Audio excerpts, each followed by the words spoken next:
So yeah, Brighton, Hove. Sounds posher, doesn't it, really? Arrived there with my bags and moved into my room, and then decided to take a bit of a day off to have a look around. And they had this kind of food shop called McDonald's. But I don't go in there because it all looked a bit kind of, I didn't know what to do, and had a wander around Hove, and it was really, it didn't have a lot to do with the chefs. And then thought, well, tomorrow I'm going to put my whites off and trundle on downstairs, and met the executive chef again, and the head chef, unfortunately, had already left. He'd only been there a couple of days. Met the sous chef, who, was a good guy, seemed it. And had a wander around and didn't really do a lot for the first 2 days, but try and get my head around the pastry section and the lard and how's it going to work, and do they have what's called a function sheet, and, saw a banquet go out and thought, oh no, this is too complicated, it's too big for me, I haven't got a bloody chance.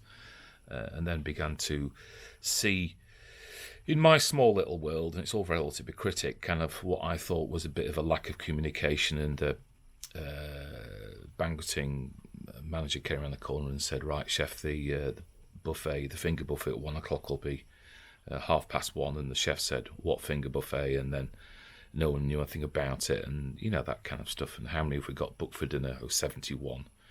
But we ended up doing 190 in the end, because no one had told them. And it was all a bit kind of, well, he's supposed to be on an early shift and he hasn't turned in yet. And you began to think, well, and the chefs were really grumpy, and it was all a bit hostile, and everybody seemed to hate each other, and everybody was snapping at each other, and the phones got slammed down, and you began to think, this is all pretty kind of hostile. It's a bit like a Tom Clancy kind of movie thing. Lack of communication.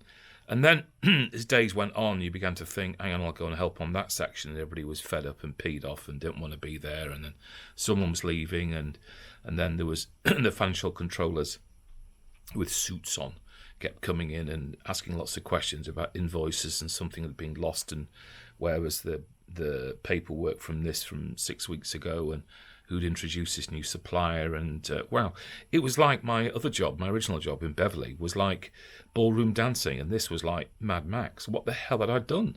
I was crackers. Yeah, so there was Inventor Banquet, which was like, the so-and-so, the canopies for this thing will be 10 minutes, and everyone said, what canopies?